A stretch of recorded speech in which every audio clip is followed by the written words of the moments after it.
Ladies and gentlemen, this is TVP World. I'm your host, Benjamin Lee, and welcome aboard the Eastern Express. This time around, we're covering a story that could make a geopolitical soap opera. Picture this. Armenia, a small country with big problems, is trying to break up with Russia, its controlling long-term partner. Yep, Armenia is rethinking its toxic 30-year relationship with Mother Russia. Is this the geopolitical version of moving out of your ex's house while they still own half of your furniture? So what can Armenia do while still in this peculiar predicament? Well, Yerevan decided to meet someone new, or actually several someones, to fill the void. How has that worked out thus far? Well, let's begin with our latest report on a very recent diplomatic trip. Polish President Andrzej Duda has chosen Armenia as one of his last trips abroad in 2024. One of the focal points of this visit is a special meeting with the country's Polish diaspora. But this visit is also closely connected to Poland's upcoming EU Council presidency, as Warsaw will be responsible for tightening cooperation between the EU and Armenia. Although Armenia has no aspirations to join the bloc, it has been slowly moving towards deeper cooperation with Western states. We are indeed entering a new dynamic phase in our relations with the European Union. As a post-Soviet state, Armenia has traditionally held close ties with Russia. In recent years, however, this relationship has deteriorated, as shown by the country suspending its activities as part of the Russian-led CSTO this year. This shocking decision came in the wake of the Russian peacekeeping force not intervening in Azerbaijan's 2023 takeover of the contested Nagorno-Karabakh region. The event had severe repercussions for the entire region and of course Armenia itself. The country had to take in thousands of ethnic Armenian refugees at a moment's notice, putting serious strain on the country's economy. Although some progress has been made in improving relations between Armenia and Azerbaijan, the former has been eyeing Western partnerships more keenly as of late. And now let's take a look at the issue in greater detail. All right, let's start at the beginning. In 2018, Prime Minister Nikol Pashinyan came to power with bold promises to shift Armenia's foreign policy from a pro-Russian direction to a more independent, pro-Western one. Armenia wanted out of its suffocating marriage with Russia and maybe a shiny new EU membership to show off to its neighbors. But there was one small problem. Russia wasn't just Armenia's partner, it was also its landlord, employer, and security guard. It controls 90% of Armenia's gas supply, its electricity network, its railways, and even a chunk of its nuclear power infrastructure. If Russia's involvement in Armenia's economy were any more extensive, it'd be running the neighborhood grocery store as well. And yet, despite this codependent setup, Armenia has been feeling increasingly disillusioned with the so-called ally. Why? Well, because when it needed Russia the most, Russia ghosted.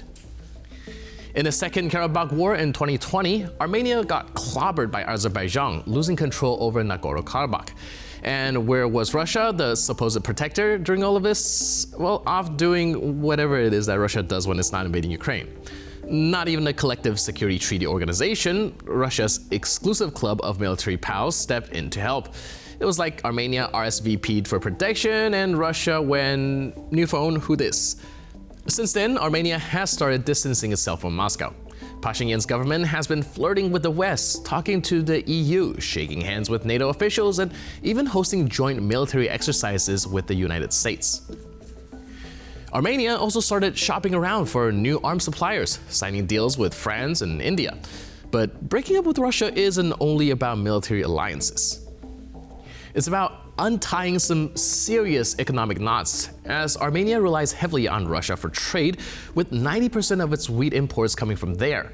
And don't even get me started on gas. Moscow has a history of turning off the gas tap when it doesn't get its way, and winter in Armenia isn't exactly beach weather. So, what's next for Yerevan? Pashinyan has made it clear that leaving the CSTO is on the table, but that's easier said than done. The Armenian government knows it needs Western support to make this transition work financially, politically, and militarily. But let's be honest, the West isn't exactly known for being quick on the draw. In the end, Armenia's journey to independence from Russia is like watching a trapeze artist swing between two platforms. But if it succeeds, it could redefine the South Caucasus, shaking up alliances and creating new opportunities for a region that's long been stuck in Russia's shadow. Until then, Armenia, keep swinging. And now here to shed more light on the issue is Rafi Elliott, a political risk analyst, Armenian Mirror Spectator. Hello, sir, and welcome to Eastern Express. Thanks for having me on the show. So we are taking a look at Armenia's foreign relations today, but first let's talk about something more topical because the Polish president, Andrzej Duda, is actually in Armenia right now as we speak. He says that Armenia's future is the European Union. Can you tell us about this visit, and do you think that the EU aspiration will be strengthened by the Polish president's visit? Yeah, so that's a very interesting statement because ostensibly the Polish president is in Armenia to talk about trade ties between Armenia and Poland, as well as to strengthen or to make a show of resolve from the European Union towards a stable and peaceful resolution to the Armenia-Azerbaijan conflict. But as I think we've mentioned on this show a few times before, Armenia has been making overtures to the European Union in the last 3 or 4 years about potential membership in the future.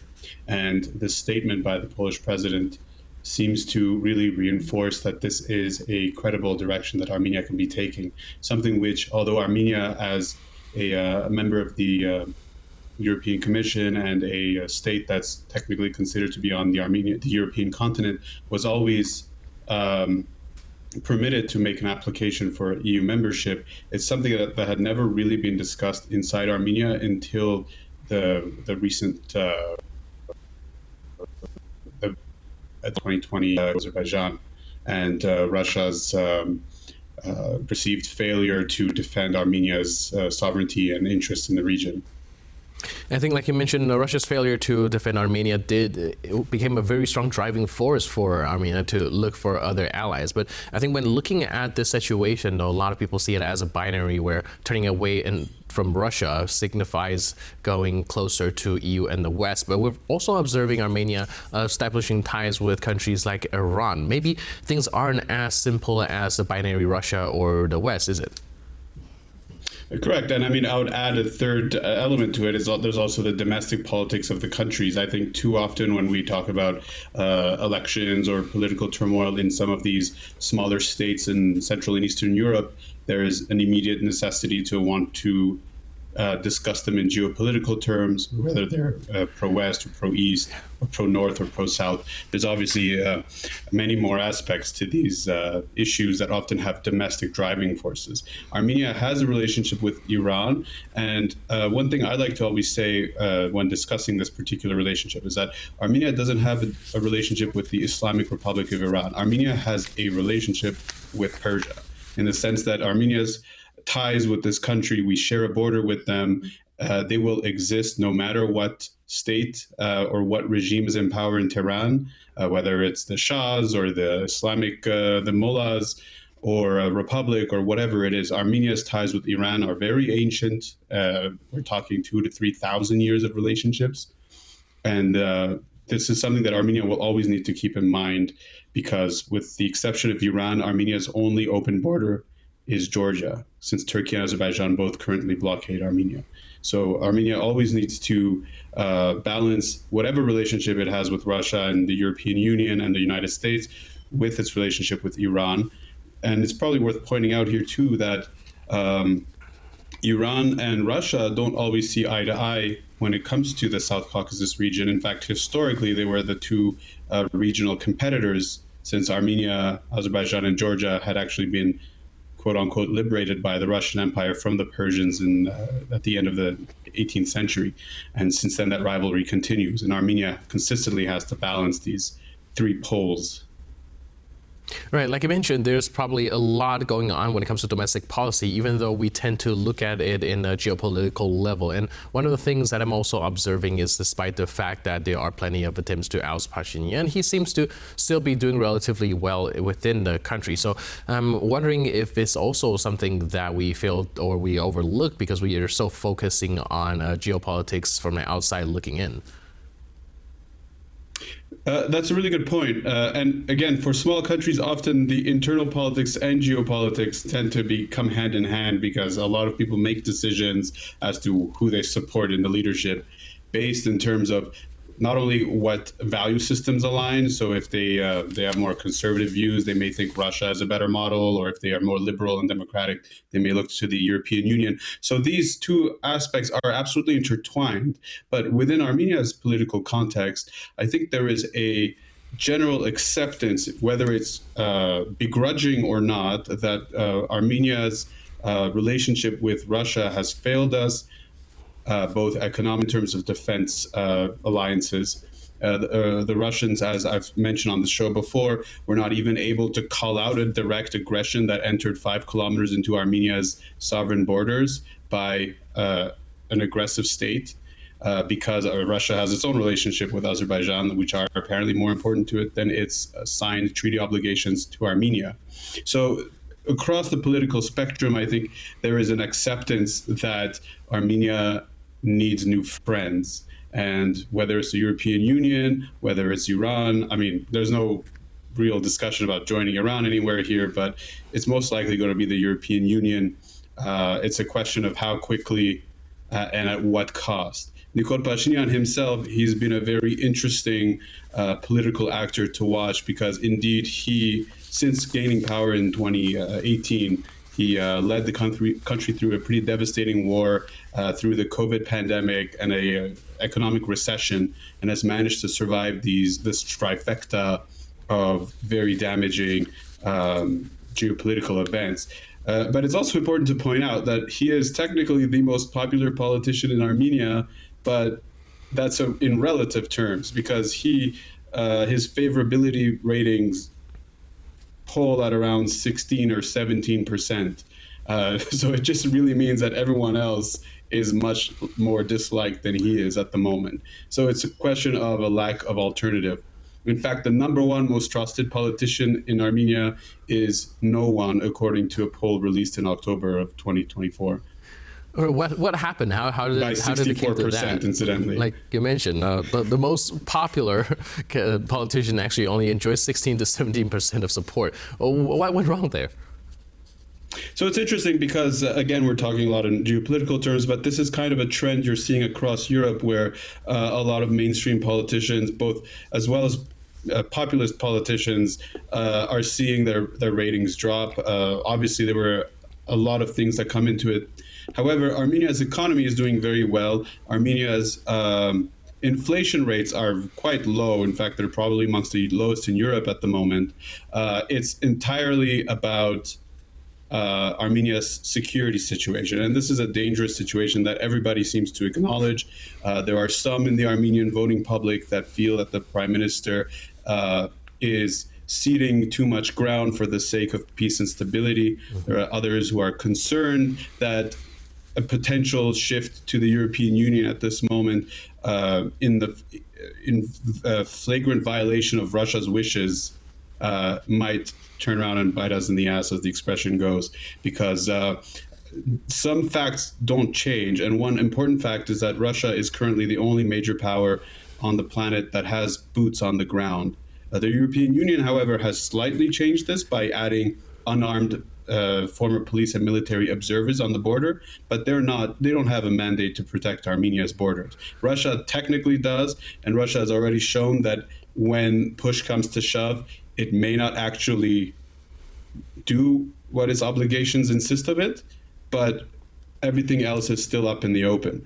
So until somebody else comes up with a solution that's different from what the prime minister is saying, people in Armenia will allow themselves to be dragged kicking and screaming towards a democratization of our diplomatic relations, potentially eventually EU application. In fact, very recently, a poll was written in which some 5,000 people made an application to the Armenian Electoral Commission requesting a referendum on potential EU membership, which was accepted, although there is no date yet set for such a referendum. Right. How realistic it is to decouple from Russia, though we do know that Armenia relies very heavily on Russia for everything from energy, trade, to keep itself sustained. Do you think that, the current outlook of thriving Armenian economy is enough in and of itself to kind of smooth out this transition process? It's a very complex ask, really, of Armenians, because Armenia integrates into Russia on so many levels, and it includes a very massive Armenian diaspora. There's some 2 million Russians of Armenian descent, and at least 1 million of those are Armenian citizens, often many of whom are either guest workers or immigrants in one way or another who are sending money back to Armenia. And the Russian government can always just declare overnight that these people are persona non grata and basically tank the Armenian economy, since a relatively large percentage of Armenia's GDP actually, or external investment comes from these people who are sending remittances. So Russia has a lot of tools in its inventory to tank Armenia's attempts at freeing itself from it. However, we're also at a very unique moment right now in which Russia is so distracted by its absurd and failing war in Ukraine at the moment that it is there are probably many people, policymakers in Yerevan, who are seeing a light at the end of the tunnel, who are working on contingency plans to deal with some of these things, and probably meetings like the one that had just got held in Yerevan, and more of these with other European leaders, might offer alternative solutions to help mitigate whatever negative impact Armenia might suffer from decoupling itself from Russia. But it's also important to point out that Russia, despite not making that clear, actually also needs Armenia. Many Russians fly through Armenia to visit Europe because of sanctions. There's some, as I'm told, non-essential goods that get transferred into the Eurasian Customs Union, which Armenia is a part of, through Armenian customs ports. So Armenia does have leverage on its side as well, but they're definitely looking closely at how the war in Ukraine progresses and how Russia acts towards the European Union in the future, because that'll have a huge effect on how Armenia makes these decisions. All right. Do you think, last but not least, that Europeans' vested interest in having Armenia become a part of the big family does have something to do with its ties with Russia, or perhaps skirting the sanctions, or kind of giving him a lifeline? So there's two parts of this. I mean, Armenia does. The European Union, until recently, did not need Armenia as a member. It's a small country of 3 million people. It has a relatively small GDP. It's not even connected by any direct borders with any EU countries. The alternative for Armenia joining, or potential joining, of the European Union would almost certainly have to come in tandem with Georgia, because Georgia's coast means that it has direct access to Romania and Bulgaria, and potentially Ukraine, if that also happens. So it's kind of a hard ask to begin with, but on a cultural level, as the Polish president points out, Armenia is the world's oldest Christian country. It's a European nation. It feels attached to the values of the European Union, and the European Union's diplomacy towards its neighborhood has always been about projecting a value system, and it has, in terms of looking at the Western Balkans, in parts of Georgia, Azerbaijan, Belarus, they've faltered in some elements in which it was simply not geopolitically feasible for the European Union to push these values. And when there are states like Armenia and Georgia and Ukraine, which is literally spilling blood for these values, it is in the European Union's interest to show these people that there is a light at the end of the tunnel, to give them a lifeline, to be part of what they are fighting for, which is, a free, democratic, and liberal society. Brilliant. Thank you so much for your input and insight. I really appreciate it. And thanks for being with us on Eastern Express. Cheers. Thank you. And now we're moving on to the Eastern News Flash, a series of all the other stories from the East that you don't want to miss. A deadly plane crash has rocked Lithuania. A DHL cargo plane crashed when it tried to land at Vilnius airport, killing several people. Some suspect that this may have been a hybrid attack and not an accident. This is the moment of the crash.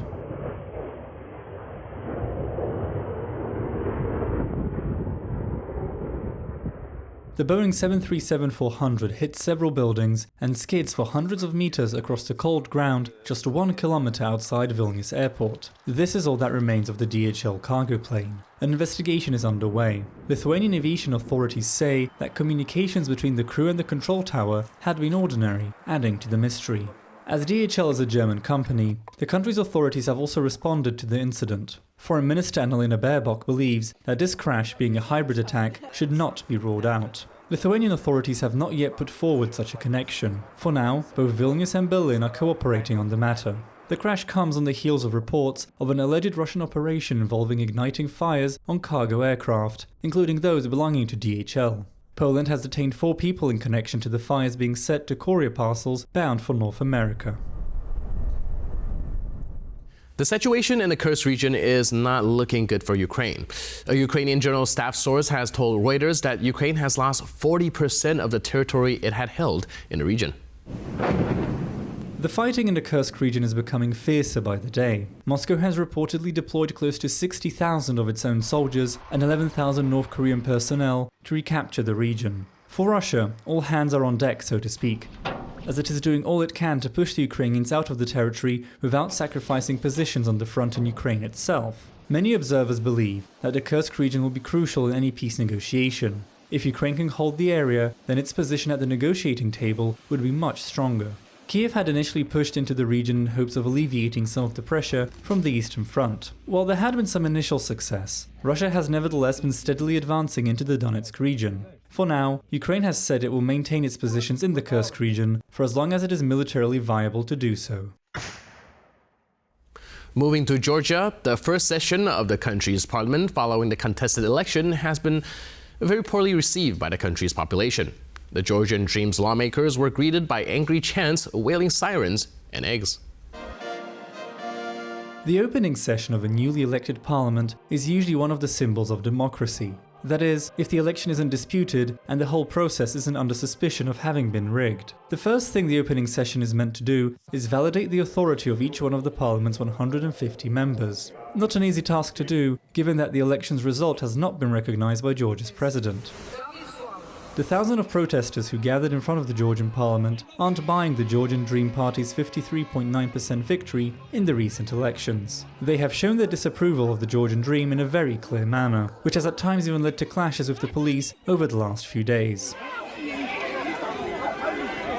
Opposition MPs have boycotted the session and have called on foreign diplomats not to legitimize it by attending. Several Western and EU officials have also questioned the validity of the elections.